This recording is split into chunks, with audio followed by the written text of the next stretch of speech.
Police को गाली देने वाले कान खोलकर सुन लें। पीएफआई के आतंकियों ने परिवार के सामने रंजीत को मार दिया था। पत्नी और बच्चों को पीछे छोड़ गए हैं रंजीत श्रीनिवासन।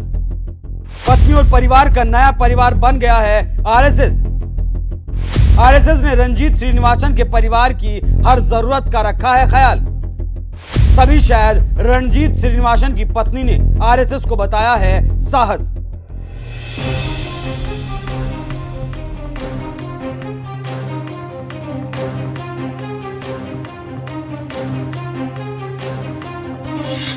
नमस्कार, मैं हूं आपके साथ अभिषेक पुंडीर। जी, साहस है, हिम्मत है, बल देने वाला है, ढांढस बंधाने वाला है राष्ट्रीय स्वयंसेवक संघ। और ये बात किसी आरएसएस कार्यकर्ता ने नहीं कही, बल्कि एक आरएसएस के कार्यकर्ता रणजीत श्रीनिवासन को पीएफआई के कुछ आतंकियों ने परिवार के सामने मारा था। उनकी पत्नी ने आरएसएस को इतना सराहा है। जी, बीजेपी नेता रणजीत श्रीनिवासन की पत्नी ने आरएसएस को अपने और अपने परिवार के लिए साहस बताया। रणजीत श्रीनिवासन की पत्नी वकील लीशा रणजीत ने कहा कि उनके पति के जाने के बाद संगठन और भाजपा ने हर चीज में उनका समर्थन किया। एक इंटरव्यू में लीशा ने कहा, हमारे किसी भी रिश्तेदार या पड़ोसी ने हमसे नहीं पूछा कि क्या हमारे पास खाना है, केवल संगठन ही हमारे साथ खड़ा रहा।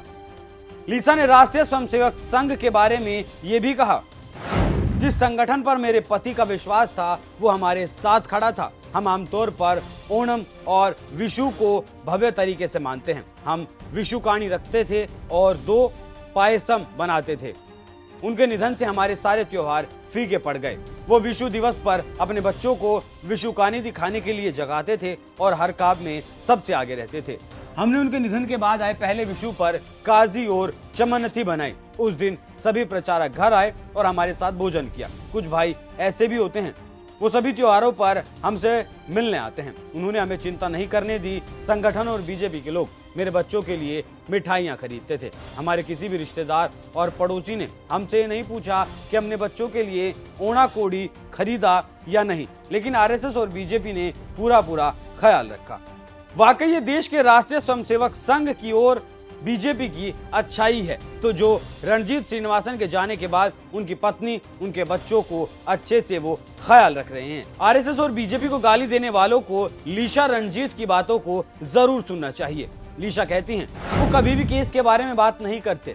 उन्होंने हमें कभी इस केस की याद नहीं दिलाई। वो बच्चों के साथ मजाक करते हैं। जब मेरी बेटी का रिजल्ट आया तो वो हमसे मिलने आए। वही थे जिन्होंने मेरी बेटी के अर्गेटम के लिए मंदिर में हर चीज की व्यवस्था की।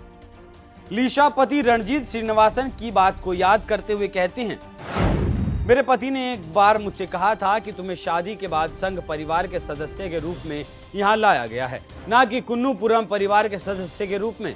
अब ये सच है। जब मेरी बेटी आईसीयू में थी तो केवल वही मेरी छोटी बेटी को स्कूल से लाने और छोड़ने के लिए वहां मौजूद थे। मेरा भाई बेंगलुरु में है, वो हर वक्त हमारे साथ नहीं रह सकता। ऐसे में संगठन ने हमें हिम्मत दी। कल चाहे मेरे साथ कुछ भी हो जाए, वो मेरे बच्चों को अकेला नहीं छोड़ेंगे। ये विश्वास कायम किया है राष्ट्रीय स्वयंसेवक संघ ने उस महिला के अंदर जिसने अपने पति को खो दिया। पीएफआई के आतंकियों ने उसके पति को परिवार के सामने ही मार डाला था। केरल की एक स्थानीय कोर्ट ने आरएसएस नेता रणजीत श्रीनिवासन की हत्या के मामले में पीएफआई के 15 एक्टिविस्ट को मौत की सजा सुनाई है। इन सभी आरोपितों को कोर्ट ने वकील और आरएसएस नेता की मौत के लिए दोषी पाया है। रणजीत श्रीनिवासन की 19 दिसंबर 2021 को अलापुझा में उनके घर पर हत्या कर दी गई थी। इस मामले में गिरफ्तार सभी आरोपी प्रतिबंधित संगठन पीएफआई के सदस्य थे। कोर्ट ने नईसम, अजमल, अनूप, मोहम्मद असलम, अब्दुल कलाम और सलाम, शराफुद्दीन मंसाज, जसीब राजा, नवाज, समीर, नजीर, जाकिर हुसैन, शाजी, पुअथुंगल और शेरनस अशरफ को आरएसएस नेता की मौत के मामले में दोषी पाया और सजाए मौत की सजा सुनाई गई। आपको बता दें कि रणजीत बीजेपी के ओबीसी मोर्चा से भी जुड़े हुए थे।